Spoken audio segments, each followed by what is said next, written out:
Everyone. I'm Jane Grohl, CEO of the DevOps Institute, and I'm delighted again to be a presenter at JFrog's annual Swamp Up. I think this is my third year presenting, so I'm always grateful for the opportunity to speak, particularly because my area that I like to speak about is humans. And so today we're going to talk about DevOps for humans. I'll share a little bit of insight from some of the research that DevOps Institute has been doing about upskilling and really sharing some market insight into what we know about the importance of human transformation as related to digital transformation and DevOps.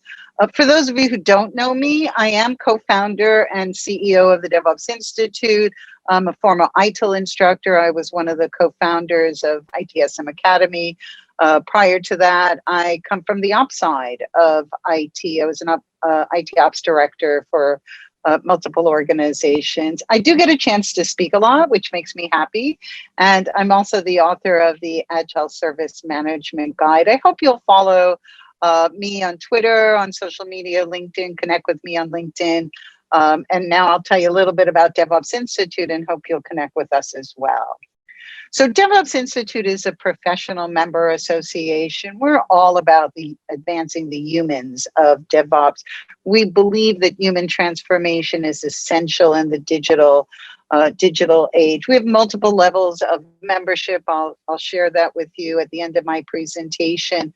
But our goal is to create a safe and interactive environment where members get a chance to connect with each other, to grow their own personal portfolios, and certainly to be able to support the organizational goals of their employers. So again, become a member of DevOps Institute. Basic membership is free.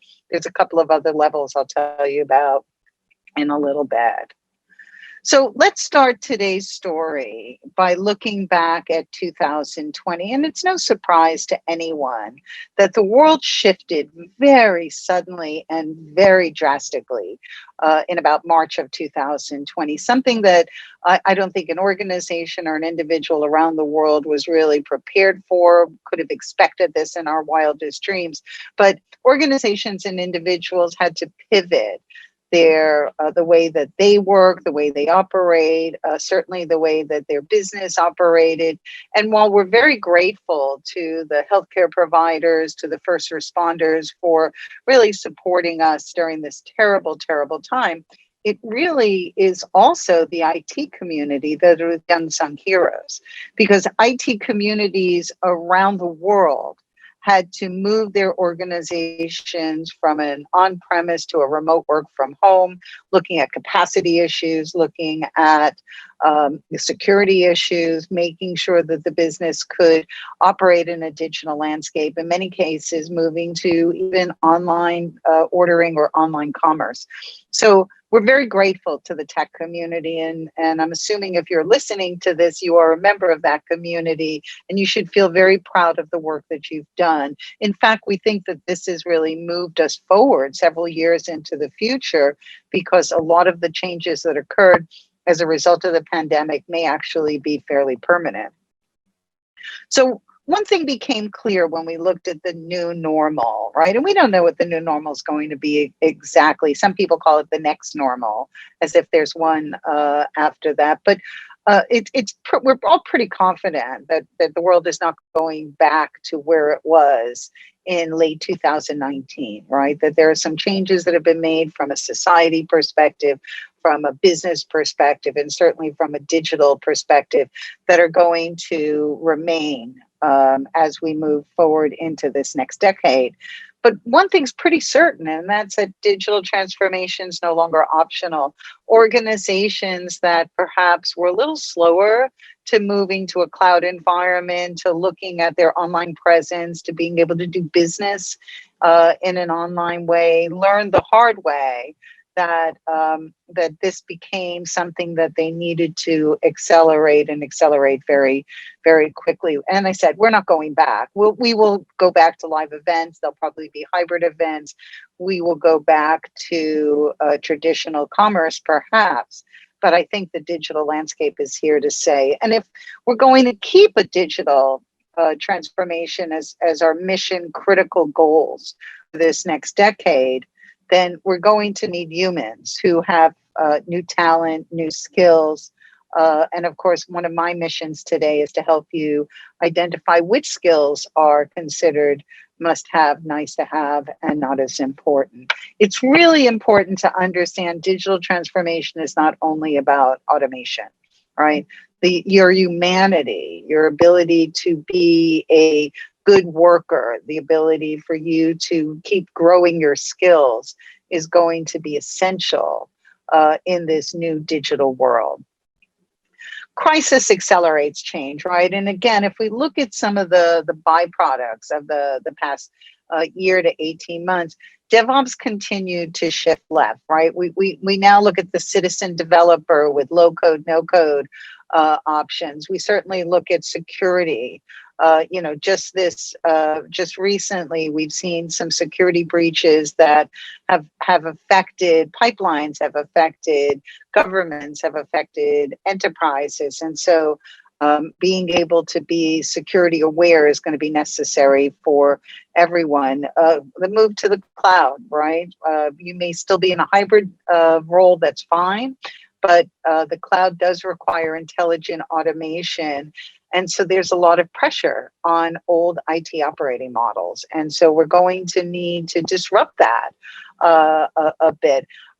Artificial intelligence, machine learning certainly is going to help us optimize, and that will also help understand what the new operating models will be. And then the last two bullets on this slide I think are really important. Value stream management is gaining a lot of steam year over year over year. And we'll see that in some of the data I'm going to share with you, that we're no longer managing software development life cycles, or where each of the different phases of software development, or each of the different groups within software development kind of have their own operating model. We're now looking at managing the value stream from idea to and beyond production. And then also site reliability engineering, what happens before code or a product goes into production, and of course the operational aspects of it are important as well. And we're seeing a huge lift in both value stream management and SRE. We have to keep pace, right? We have to keep pace. We need to upskill our humans as often as we upgrade our applications. And I think in the past, while some organizations certainly have supported training and have invested in mission critical education for their staffs, individually, we have to take charge of our own upskilling path. Unfortunately, the shelf life of many of your skills is shorter than ever before. But I think individually and organizationally, we need to look at upskilling with the same lens that we look at updating our applications, right? There's a pattern or a cadence to keeping our applications fresh, and we need to apply a similar cadence to our humans as well. DevOps humans are in high demand. I mean, one of the things that I think has become very clear, particularly out of the data that we've gotten this year, and just to pause, every year DevOps Institute does a community research project known as the Upskilling Report. And so we reach into the community and ask them about which skills are considered must have, nice to have, or not as important. And certainly what are their intentions and position as far as humans and human talent. What's really fascinating is organizations are continuing and accelerating their hiring, right? Whether they're looking to expand their existing teams, whether they're looking to add additional skills to their organizations. 60% of the respondents to our survey said they're recruiting now or in the immediate future, and that's really pretty remarkable. The professionals that are multi-dimensional, multi-domain are the ones that are going to be in the highest demand. Doesn't mean you need to be an expert at everything, right? But if you're a developer, you have to have security skills, you have to have infrastructure and operational skills. You need to be able to build it, write it, build it, test it, secure it, deploy it, and maybe even operate it. So again, the goal is for the humans at DevOps to really look at their own skills portfolio and identify where they need their continue their journey on their deep knowledge, and perhaps where they need to broaden the range of other skills as well. Job titles that have been recently hired. DevOps engineer continues to really lead in terms of hiring, followed by software engineers. But look at site reliability engineer. It's coming in kind of that third place, and that's a real big rise year over year. As we've seen more organizations take an SRE approach, because SREs cross the boundaries, right? They cross the borders between working with the development teams, the users, the testers, and of course their mission is to maintain reliable operating services to their customer base. So again, a lot of growth there. But the other good news from the survey is that many organizations are looking first internally when they're looking to hire. So they're looking to promote, they are looking to grow you as an individual within your organization, right? And then if they can't identify a resource or even someone that they can train, then they will go look outside. So the good news is in your current organization, you have a lot of opportunity, right? And again, taking advantage of those opportunities, making yourself, a desirable talent target. Again, goes back to what I said before. You have to have deep skills and broad skills in order to be able to meet that obligation. It takes a tribe, right? It takes a tribe. DevOps, the concept of DevOps is so broad. It's not one thing. It's not only automation. It's not only a single role. It's not just the DevOps engineer. It's not just your process skills, your automation skills. It really is a tribe of skill sets and roles and individuals and motivation that makes DevOps and digital transformation a reality for most organizations. The team is empowered to be able to accomplish a lot because the teams, right, whether you're on a single two pizza team or whether you're part of a larger organization, look at these roles, right? Every one of these roles and skills is important to make DevOps and digital transformation a reality, right? From the service desk to testing, security, process re-engineering, architects, right? It's no longer needed to be a siloed organization where, developers are in the agile team and then things go downstream to build and then crosses into production and, goes to operations. I told you I was from operations. I would stand in front of the fence, kind of waiting to see, what came over. So again, it takes a tribe, and I think that tribe is really important. The top 5 skill domains and skills within each of those domains are important for everyone listening to Process. If you look at the skill domains, as I said, it's not just one. It's automation skills, it's process skills, it's technical skills, it's functional skills. And last but definitely not least are your human skills. And within each of those domains, the top skills that have really emerged year over year as DevOps Institute has done this report, continue to flip around a little bit. This year, automation skills really took the top spot because, again, look at what we had to do in order to move to a remote work from home environment. But that required individuals who didn't see each other, who probably suffer from a lot of Zoom fatigue, but also had to become better collaborators, right? They had to become better at sharing their knowledge, better communicators, right? Needed to really become more empathic. And of course, increase their openness to diversity and inclusion, right? Things that maybe in an in-office environment may have been not as easy or not as apparent as being necessary. In technical skills, moving to cloud environments, right? Looking at container orchestration, looking at application technologies. On the process side, understanding flow, which is really value stream management. Having a basic knowledge of Agile and Scrum and SRE, and being able to be a design thinker, I think is important.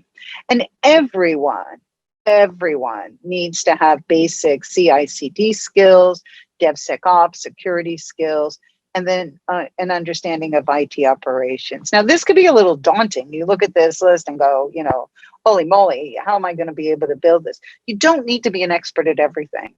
You need to know just enough of each of these areas to really focus your efforts to make sure that you feel comfortable, at least at a vocabulary level, at a common understanding, that your ability to be a better collaborator is something that's intentional and not necessarily something that you think is organic. So if you look at the range of people that responded to this survey, it's really fascinating to me that 69% of the respondents, and we had just about 2,100 respondents from around the world, considered human aspects to be, absolutely as close to the top as possible. All right. So again, don't undervalue the need for good human skills. Of course, as I said, automation and specific automation tool knowledge, there was a little bit of an interesting split there. Your automation skills are very, very important. Specific automation is also important, but again, having a general understanding of automation architectures, of API, right? They call it the API economy. And then, of course, process and frameworks, which is not necessarily ITIL or SRE or Scrum or anything along those lines. Those are helpful, but really being able to look at systems thinking, to be able to look at flow, right? To be able to look at source models and things like that. Technology ecosystems, again, when we look at automation as being significant, also understanding what an ecosystem, right? How you build or orchestrate your pipelines, your applications, your stack, in order to be able to understand it. Again, I'm going to say it again. You don't have to have deep knowledge of each of these, but you do need to have some knowledge of each of these. And then functionally, right? Security, for example, operations, as a good example, so that you understand not just your piece of the value stream, but you have a holistic understanding of all of the different functions that are required for software delivery. So again, I'm not going to go through all of this, but if you look at the 15 top DevOps skills, it's kind of fascinating to me that, based on the results of our report, it doesn't fall into a single category, right? It really crosses the domain, so that empathy is as important as continuous deployment, or IT operations principles, or SRE and ITSM, or design thinking, looking at container orchestration. So this really illustrates, I think, people, process, and technology, and that you need to put some focus on all of those. Now, again, it's a journey. So if you're a type A personality like me, you're not going to be able to kind of figure out a way to get all of these all at once, right? You're going to have to build a plan that just kind of benchmarks, and some of it's peer-to-peer, some of it's online learning, some of it's formal learning. DevOps Institute, we have 8 certifications around topics like continuous delivery or DevSecOps or SRE, building a recipe for your skills journey, which really affects your career journey, I think is really important, and to take ownership of that, and then also to have your organization support that. Unfortunately, one of the things that we found is formal upskilling programs were not as prevalent as we had hoped, but that, training budgets are certainly there, and personal initiative, shadowing programs, things like that are starting to really crop up as we become better collaborators and better at sharing our knowledge. So again, however you learn, take control of your skills journey and ask your organization to support that.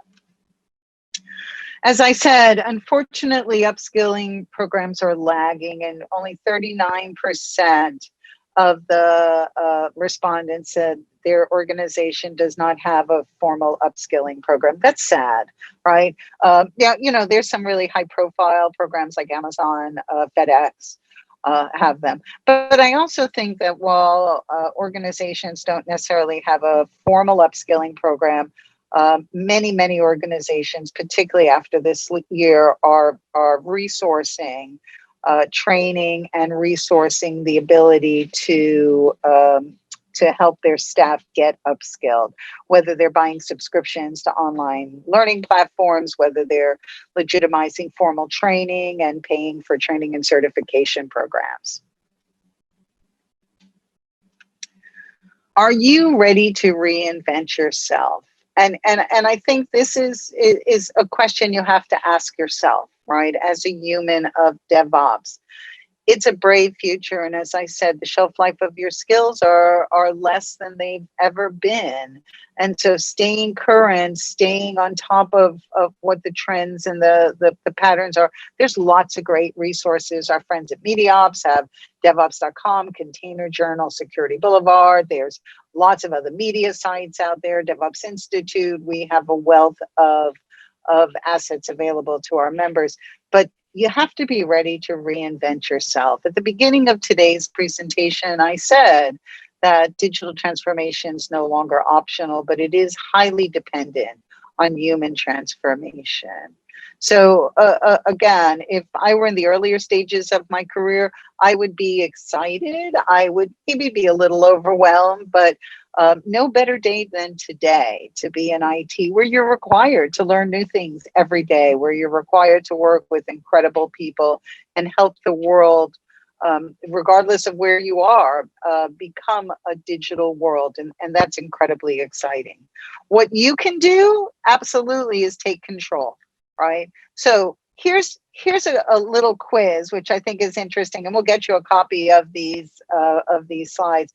But, ask yourself these questions, right? And if you answer no, then ask yourself why, right? Because this is a career choice, right? And it isn't just a DevOps career choice. DevOps is really just a term that encompasses everything that IT does. So it isn't just CI/CD, and it isn't just development, and it isn't just SRE. It's all of the above. But the DevOps human thinks often, right? Is curious, is innovative, is excited to learn new things, loves to collaborate with others, right? Wants to be a change agent, sees the future, and really wants to be a key part of it. And I think, everyone listening here has the aptitude to do that. So key takeaways. First of all, look at where you are today, right? Where do you think you need to put your initial efforts? Reflect on all 5 of those upskilling domains. Figure out what skills have helped you make an impact. And again, it's usually how you identify, but also explore your willingness to change, right? And I know we all suffer from change fatigue. Plan and prioritize where you'd like to grow. Stay focused on value. It's the only thing that matters to you, your organization, and your team. And continue your automation journey, but make sure it reflects your goals. So on that, I'm going to, again, thank my friends at JFrog for the opportunity to present for you today. I'm always excited to speak. Maybe next year, hopefully we'll be in person again, and we'll get to meet face to face. As I said before, come away from this, download the upskilling report. It's really deep. It's up on our website at DevOps Institute. You can download it for free. Talk to your friends about it. There's some really good takeaways in the report, and it's based on community research. But become a member of DevOps Institute. As I said, the basic membership is at no cost. The premium membership gives you some really great access to a team assessment, known as ADOC, the Assessment of DevOps Capabilities. You get a discount on exams and more. Well, now it's $199, but again, well worth it. And if your enterprise is interested, reach out to us as well. So again, I really want to thank my friends at JFrog. I hope you have an amazing SwampUp experience and wishing you good health and good learning. Thank you very much.